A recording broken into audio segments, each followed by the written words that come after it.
So doing a recording session has many different levels to it. There are a lot of facets to recording in a studio. There's recording with your own band. There is recording as a hired gun in a band. There's recording as musicians for a producer for like a jingle or a film score. And what else might there be? That's all I can think of right now. Those are the main ones that my experience has taken me through.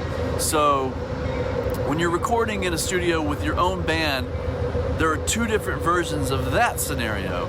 There's the scenario where your band, writes the songs, pulls their money together, goes into the studio and records. And then there's the other scenario where the band is maybe on a label and you're working with a producer, and you are kind of, even though you're playing songs that you wrote, you are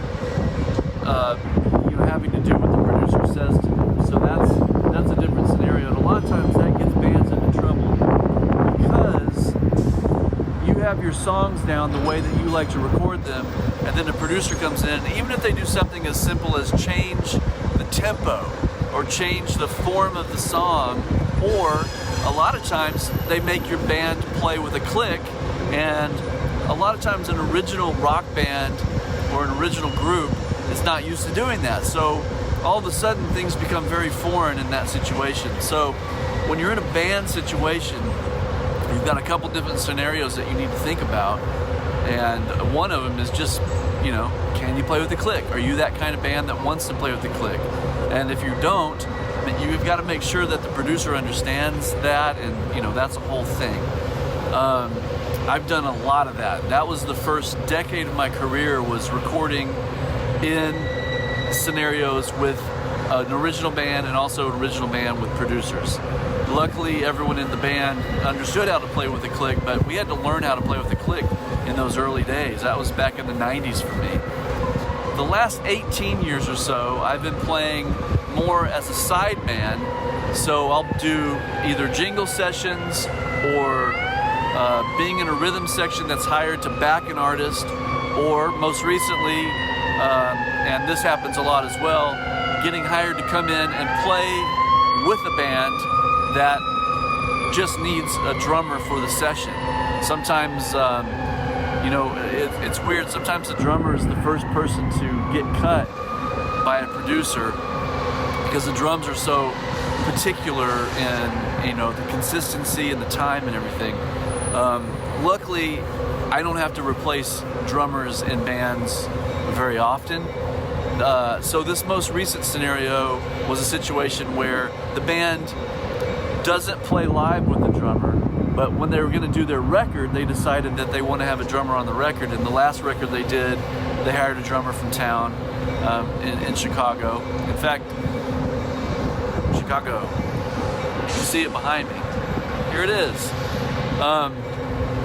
So in that situation, the one that I just did, and the one I'm going to talk about today, was a recording session where I came in and joined a band that is already a band. They had their songs. We had one rehearsal about 2 weeks before the session, and then they also had a producer. Now the interesting thing is, they usually don't have a producer, maybe. I got the feeling, because the singer, who's also sort of the songwriter, had different opinions than the producer, and kind of the rule of thumb is, you are supposed to, if there's no producer, you go with the person who writes the songs. You go with the songwriter. If there is a producer, you really have to go with the producer, even if the songwriter is saying something different. Like the chain of command, if there's a producer, the producer's at the top of that chain. And sometimes it gets really, you've got to kind of figure out how to balance that, because if the singer's telling you something to do, the producer's telling you something different, that's when you have to start making your own informed decisions based on your experience, based on what you feel the music needs, and then you can start to step in and make suggestions on your own. And I definitely experienced that in this last recording session. They were recording a whole record, so actually, well, I was on 6 tracks. I think they're doing a couple without drums, so it's a regular length record. And you know, I had to put on my own producer hat a lot, because sometimes I'm hearing something that I think should happen that the singer or the producer hasn't thought about yet. And in that case, I have to gently try to figure out how to make suggestions without sounding like I'm trying to take over the session. But to tell you the truth, in every session I've done, and I've done hundreds of them over the years, over the last 25 years, I've done hundreds of records. And you get to know what a recording session is like. You get to know what producing is like and how things are going. There's a train, it's kind of loud down there. So eventually you start to get a sense of what feels like it's going to be right. And that could have something to do with something as simple as the tempo. Maybe the tempo is a couple clicks too slow or too fast. Wow, there are a lot of trains over here. So sometimes you might hear you feel the tension of the band, and maybe you sense that they're trying too hard to keep the tempo up. But at the same time, you have to know, well, this song needs that energy because the singing has to maintain the energy.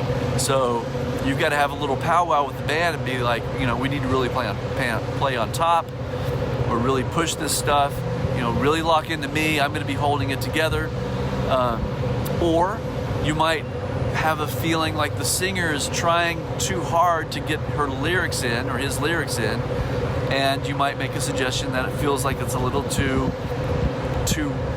rushed or too tense or too forced, and you suggest let's slow it down a click or two. Now, until you've played with the click a lot, 1 beat per minute difference is probably very difficult to discern, but there is a difference, and you can feel that difference, and you can imply that difference. You can also imply a feel by playing a little bit on top of the beat, behind the beat, but I'm not even going to talk about that right now. I'm going to talk about the big pictures of recording. So when you go into a session, you need to be prepared for everything. Broken gear. My headphones broke. I brought in-ears for myself because I like to have in-ears so I don't have the big heavy weight of the thing on my head. Sure enough, I get to the session, I pull my ears out, and my ears broke. So I ended up having to use the big headphones. So I needed to be prepared for that situation. I prefer the small ones, but I can do either. I chose to use the house drum kit for this particular session. You never know what you're going to get with a house drum set. So I like that challenge. It makes me think out of the box when I'm playing something that's not familiar.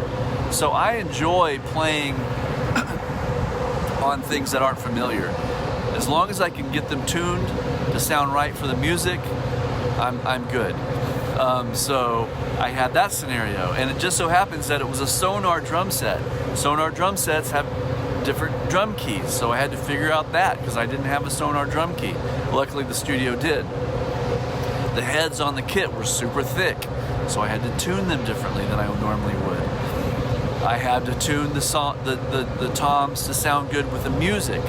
And it's interesting because the toms might not sound good in the room. They might not sound good anywhere except when you hear it in the mix, you go, oh yeah, that works. So you've got to really, you can't go in and be like, this is my sound. You can, I mean, of course that happens, but a lot of times I like to make the drums sound right for the song that I'm playing. So a lot of times I tune the toms into the pitch of the song, so when I play a fill, it doesn't interfere with the harmony of what's going on in the music. That's a little trick I learned a long time ago. I kind of figured out that that's a good idea. Another thing is being prepared to take control of different ring. So I noticed that my snare drum had a too much ring to it.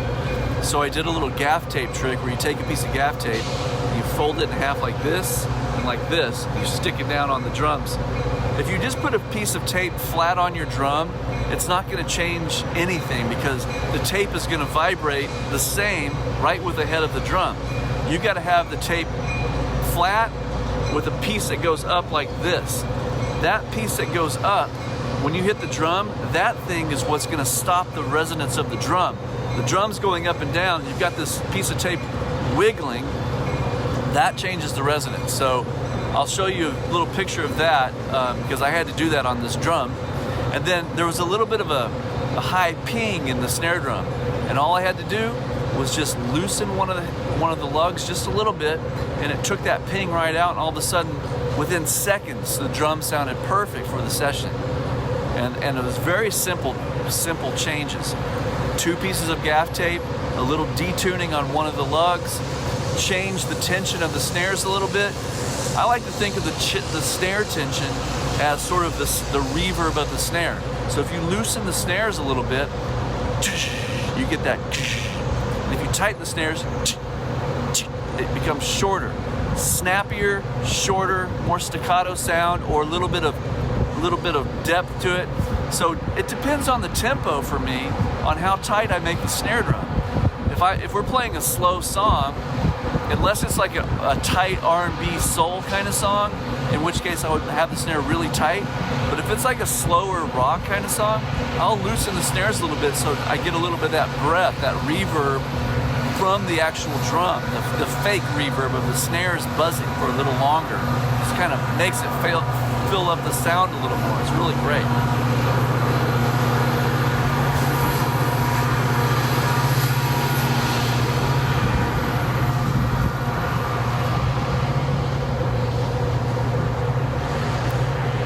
I think it's a great idea to bring a couple of snare drums to a session. A 6.5 by 14 metal, a 5.5 by 14 wood, and then maybe a specialty snare, something small, and then, anything else you want to bring. But you definitely want to have a 6.5, a 5.5 or so, 4 to 5.5, and then, something that can really crack, something tight and small, and then maybe something that's big, something that's 8 by 14, something that goes to a really fat, puffy sound. Now there's a lot of things like big fat snare drum. You can get these rings that can change the sound of toms and the snare, so that's a great idea to have those in your bag. You're ready to change the tone of the drum. A lot of times in the old days, I say the old days, in the 90s, it would be real common for the producer would want a different drum set for every song, a different sound for every song. And that was a pain. It would take forever. So you start to figure out how to retune the bass drum and retune the toms and muffle the toms for certain songs, or make the toms ring for certain songs. Change the pitch of the snare and change the tuning of the snare and the wetness of it. Those things are very easy to do without having to change the drums. I used one snare drum on this entire session and it worked perfectly for everything, because I would just give it little tweaks. I'd hear the song and I'd go, okay, and I just change the tuning just a little bit so it feels a little different. It matches the song.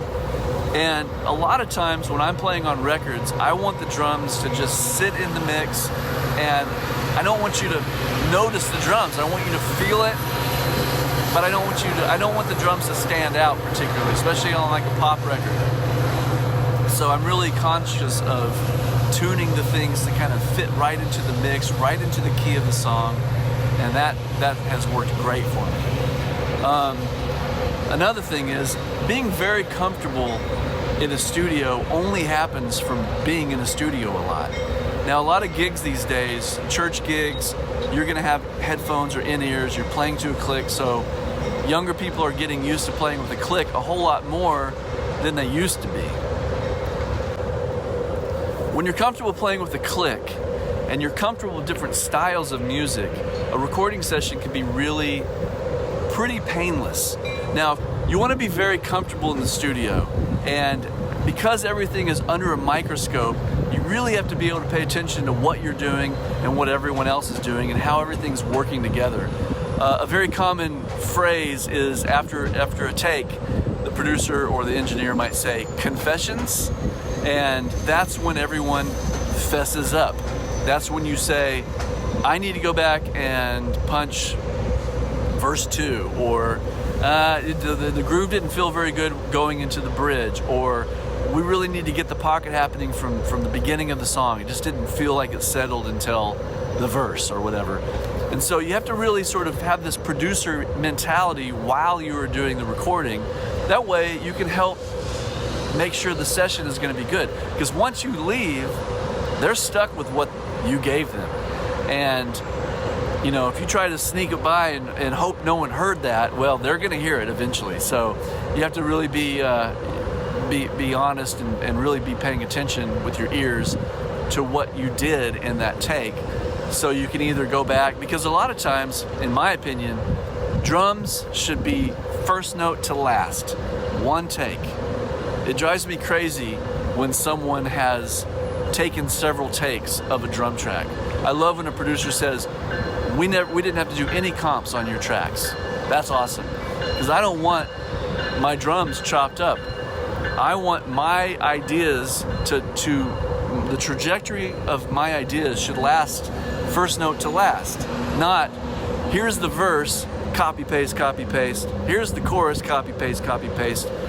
I'm a little bit of a purist when it comes to that. When I'm doing percussion on tracks, I will play the shaker for the entire 4.5 minute long song. I'm not going to give you 8 measures and say go ahead and cut and paste. I want the human essence and the human feel to last the entire song. I mean, come on, right? We're humans. We need to make it feel like humans are playing music. Otherwise, everything should just be programmed, and we would take the life out of music. So, as often as possible, I want to have a take where the whole band performs and everyone does a perfect job. Now, in a scenario where you're coming into a session, I don't really know the musicians, I don't know how they operate in the studio. You're gonna have times where you're tracking and you notice something wrong happens in one of the other instruments. You don't stop. As long as you're doing the job, you don't stop. Unless the producer stops you, or unless it's an absolute train wreck and you sense that no one is going to be able to get back to where you're supposed to be. Because to me, when I'm in the studio tracking, in my mind, the most important thing is to get a good drum take. Everyone else can play, again, to the perfect drum take. But especially when I'm on a session, it's like, I'm here for this day, and I've got to get all your music recorded. We need to focus on making the drum takes great, because your band can come back if they've made mistakes and they can play to a perfect drum take. But if I'm stopping every time someone else makes a mistake, we might not ever get my part done. And my part has to be done, because when I leave and if I have to come back, you have to pay me again. And so I don't want that to have to happen for the artist, because I can do it the way that it's supposed to be done. So I don't want someone else to slow my process down. So a lot of times I just plow through and barrel through and hope that everyone can come back and do it. But you know, that's come and go. You never know what's going to happen, especially when you don't know the musicians, you don't know what the producer's going to say. So a lot of times it's really good to take maybe 3 takes of a song. I just did a record a couple weeks ago, and we did every song 3 times. Now on that session, and I don't have any footage of that to show you, but on that session, the core band, we were a core band that does lots of people's records. We were hired from a producer as a band to back up an artist. So we were hired to play this other person's music. No rehearsal. We had charts. We got into the studio and we literally were reading the charts, and we would play each song 3 times. And sometimes the first take was great, but they always wanted to have, that producer always wanted to have 3 takes so they could, make decisions later on which one they wanted to keep. Now in that particular situation, I play with these musicians all the time. We all know how each other play, and we can go in and play a record for somebody without ever hearing their song. We can just read the music down, because the producer will have made charts of the song and worked with the artist ahead of time and be able to tell us exactly what he wants, the vibe, the sounds, all that. And we just go in, get sounds, put our headphones on, start the tune, record it, and usually it's good. That's a very special scenario when you have a group of musicians that gets hired as a group to back up an artist. The situation that I'm showing you today, like I said, it's a band. They're bringing me in to play drums. So they know how their songs go. So I have to kind of a little bit take a back seat, but I'm also gonna step in and say something if I feel like it's appropriate. So you will see that there are times when I step in and mention something about the tempo or mention something about the form, because I want the music to be as fluid as possible. And sometimes when you're in a band and you're writing the music, you don't have, you can't step back and see it from a different perspective because you're so in it that you might not realize that, you know, 2 choruses before the bridge isn't a good idea, perhaps. And so I'm going to point that out if it feels appropriate. If I've gained the respect of the producer and the rest of the artists, the rest of the band hired me to come in, they trust my judgment beyond just my musicianship. So I'm going to feel comfortable saying, hey, let's change the tempo of this song. Or, hey, why don't we make the intro this long? And then instead of doing a double chorus into the bridge, let's do 1 chorus into the bridge and then do the double chorus at the end and put the solo in at the end during, you know, blah, blah, blah. And I'll kind of make suggestions that I think will make the song more effective. So that's kind of how I function in the studio. The other thing that's so important, and I mentioned this in the video, is being a professional musician is all about, it's almost more important to be on time and to be professional. Then you've got, I mean, the being able to play is the given, but being a professional person is what's going to keep the phone ringing, right? So being early to sessions, and I was 1 minute early to this session, and I walked in, and as you'll see, everyone was already there, and I'm like, oh my gosh, I'm late. I was 1 minute early, but I felt like I was late because everyone else was already there. So you really want to give yourself a lot of time. Super early is way better than almost there on time. You will not last if you are late to a gig. Like right now, I left for my gig 2.5 hours early. My gig is about 2 miles over there, and it's such a beautiful day. It's such a great scene. I mean, look. Can't really see it, but that's the Sears Tower. Let's see if I can get you to see it. There's the Sears Tower right there. It's just a gorgeous day in Chicago. So I'm on the roof of a parking garage downtown because I'm way early for my gig because I knew I wanted to do this video, and it was a perfect opportunity. So I'm still going to be super early for my gig, and I'm comfortable, I'm relaxed. So early is always better, but I'm not always as early as I'd like to be.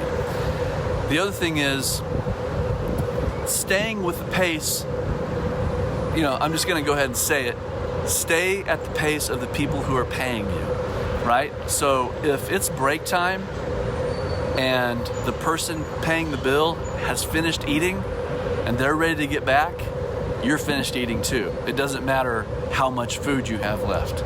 That's just an example. You stay at the pace of the person that's paying you. So if they want to keep on going, you keep on going. If they want to take a break, sure, you take a break, but you're ready to get back to it right when they are. Because you don't want them to feel like you're taking advantage of them at all. So always go at the pace of the person that is paying you, the person that's in charge. Either the producer, or the artist, or the songwriter, or whoever's in charge of the session. Always be ready a minute before they're ready. I highly recommend really paying attention to that. And that goes true on gigs as well. You know, Stay at the pace of the person in charge, the person who's paying. And you'll always be on their good side because they will feel like you're giving them the respect that they want. You're giving them, that's a way of appreciating the work that you're getting, is by being on time, professional, ready at any moment for anything that gets thrown at you, okay? That's a super important thing to remember. Trying to think if there's anything else in the recording session world. Oh, speaking of getting paid, never talk about money in front of anybody. Because very often, on certain gigs, certain sessions, you might be getting paid differently than the other people. Now, if it's a union session, usually everyone's getting paid the same amount.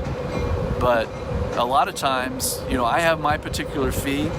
Other musicians in town have their particular fee. We've all kind of agreed on fees that we charge. But you never know who's getting what, and you don't want to talk about money. Just keep that between you and the person paying you. Super important. And that brings me to a second point. On this particular session that I just played, they wanted me for 3 hours, and the session ended up taking almost, I think the session almost took 6 hours. Recording took 5 hours, but the time I was on site took 6 hours. So when we hit the marker of my time, I had to take a break and talk to the producer and say, I just want you to know that we are at the end of my contracted time, and I know you have more songs you want to record, so I just want you to be aware that we're going into overtime for me, and here is my rate.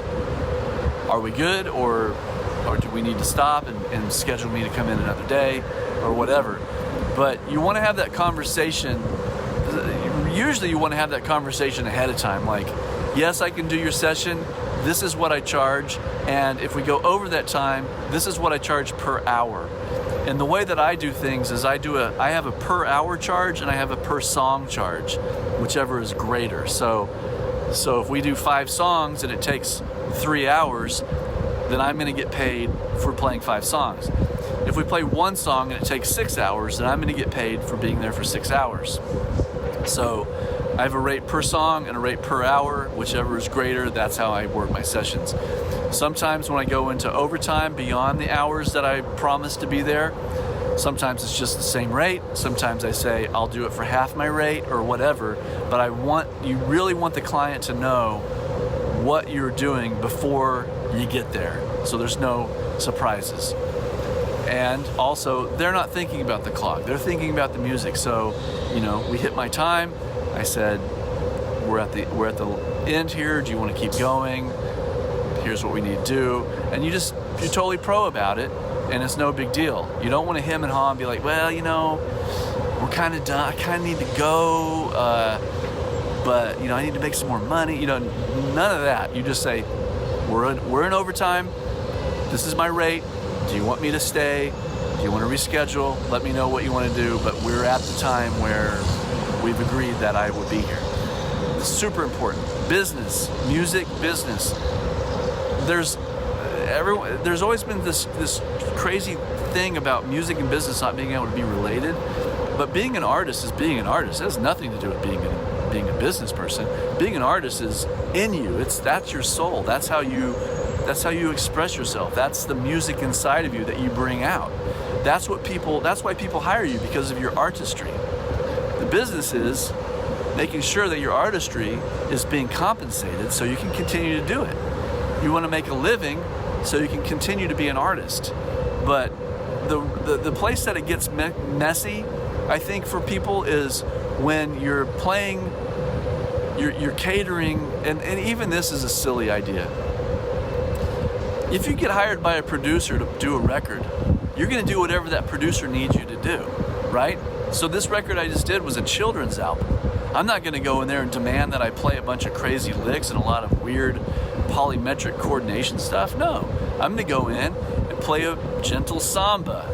Or, like for instance, on this particular record, they wanted me to play clave, 3/2 clave, bop, bop, bop, bop, bop, but they wanted me to play like a samba bass drum. So those two things don't go together, right? That's Brazilian and Cuban. I'm not going to say that to the producer. I'm not going to say, well, you're not really allowed to play clave when you're playing, bossa nova bass drum. You got to play bossa nova. No. Go with the vision of the producer. Let that happen. You don't have to be some purist that demands that things be completely perfect in that scenario. Now, if I was playing in a high art jazz situation or something, I would say, no, can't play the clave with the samba. We have to stay in one place or the other. And in this session we just did, the actual clave that fit the melody better was 2/3. I should have been playing 2/3 the whole time, but the producer wanted to hear 3/2, so I played 3/2. And you pick your battles, and that's definitely not one of them. You want the producer, if the producer has an idea for you, it's so much cooler to say, yeah, totally, I can totally do that, because then that empowers them. That makes them feel like they have a great idea, and they hired you because you can pull that off. And guess what? The next time they're producing something, you're going to be the first person they think about, because you were the one that made their life easier as a producer. A lot of times the producer's in a hot seat. They're trying to make the artist happy. They're trying to make the musicians happy. They're trying to impress the musicians a lot of times. A lot of times the producer wants the musicians to think that they know something, because a lot of times the musicians know more than the producer knows. A lot of times. Musically, rhythmically, tempo-wise, sound, everything that a trained musician has gone through in their career is more than the producer usually. Now, I'm very lucky to let this train go by.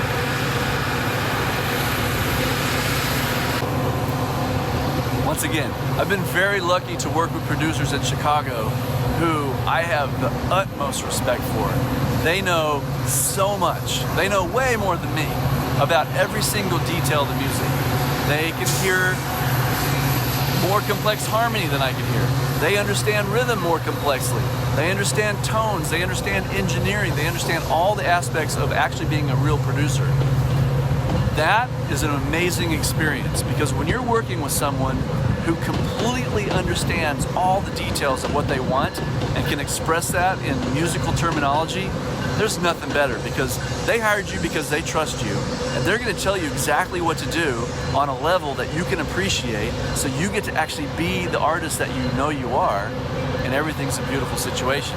Sometimes you get hired by a producer who somehow got the position of producer because they know the artist and they have some kind of artistic vision, and I've done those too, and those are weird, but you just roll with it. The important thing about being on a session or being on a gig is to make things as frictionless as possible for everybody. So you learn the personalities of the band, you learn what the producer wants, you learn how they think, you pay attention very quickly, and you sum everybody up. And then I consider it my job to make sure everything's balanced, everything's cool. If one person in the band likes to make funny jokes, laugh at the jokes. If one person is very concerned about the way the chart looks, then talk about that with that person. But always try to be on every single person's side. That's how I do it. Because if you pick out each person's personality and the things that they're interested in, and you can kind of cater something to that, then you've won everybody over. And in a situation where you're the only person that nobody knows, it's really important to get in there quick and get to know everybody and be on everyone's good side. It's very easy to do. You just have to kind of pay attention to everyone and, be cool. But as soon as some friction starts, you always go to the person in charge. So if you notice some friction in the musicians or the way that they're talking to the producer's the boss. Always. So you learn to navigate things as you go through this stuff. Sometimes there's no opinion from the musicians. Sometimes you're just told what to do and you do it. Sometimes the musicians are kind of involved, especially if it's a band that hires a producer. That's the weirdest one, because the band already has their ideas, the producer has their ideas, and there's a little bit of conflict. And in that situation, you have to go with the producer. Unless the musicians have a really valid idea, and then you can kind of try to figure out how to work that out. Okay, I guess I've talked for a really long time. This was a lot of fun talking about. I hope you have some questions. I'm happy to answer anything. Like I said, I've done this so much, and I feel like I'm finally ready to, give back to everybody that is new on this journey, or that's been doing this journey but wants a fresh perspective or some different ideas. I'm all ears. Okay? Take care. Talk to you soon.